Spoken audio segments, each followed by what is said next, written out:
أتكلم عن الأنظمة والجداول اللي أنا كنت باعملها لمدة مثلًا 3 سنين والّا حاجة أو 4 سنين، وإيه اللي نفع معايا وإيه اللي ما نفعش وإيه المشكلة في كل حاجة وهكذا. أول حاجة خالص بدأتها، أول طريقة خالص بدأتها وأول نظام يعني أول جدول عملته، كنت باكتب كل الحاجات اللي ورايا، وبعد كده بانجز منهم اللي أنجزه مثلًا، وبكرة اللي هو تاني يوم بارجع تاني أكتب كل الحاجات اللي ورايا وهكذا، اللي أنا ما أنجزتهمش امبارح بيتضاف جدول تاني يوم بس. وكانت طريقة كويسة وهي أصل تبان يعني إن هي طريقة كويسة، بس المشكلة إن كان ممكن آجي يوم مثلًا زي النهارده مثلًا ما أعملش حاجة، خلاص بقى ما أنا كده هاشفتهم لبكرة، وطبعًا الموضوع مش بيتكرر مثلًا يوم يومين لأ، كان بيتكرر أيام كتير، وديّة حاجة وحشة أول حاجة. وبعد كده بقى تاني حاجة يعني بدأتها، بدأت إن أنا أحاول أخلّص حاجات معيّنة، بدأت إن أنا مثلًا أنا عندي شوية حاجات معيّنة مثلًا درس كذا ودرس كذا ودرس كذا، بدأت أكتب منهم الدرسين أو ال3 بس اللي أنا هاذاكرهم النهارده، وبقية الدروس مش باكتبها ومش باحطها في دماغي، خلاص هو أنا هاخلّص دُولة النهارده تمام، لو في حاجة فضلت لبكرة تمام برضه عادي،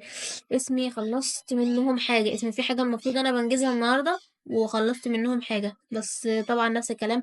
الطريقة ديّة ما كانتش نافعة بسبب إني كنت أوقات بانسى أكتب حاجات،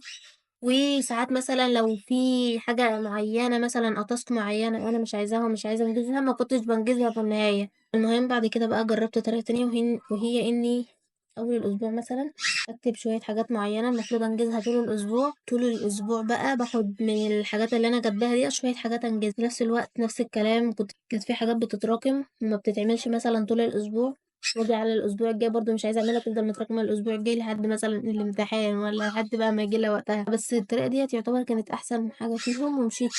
أكتر طريقة مشيت بيها أطول وقت يعني. حاليًا بقى الطريقة اللي أنا ماشية بيها دلوقتي هو إني باكتب الحاجات اللي ورايا task بtask، يعني مثلًا أنا النهارده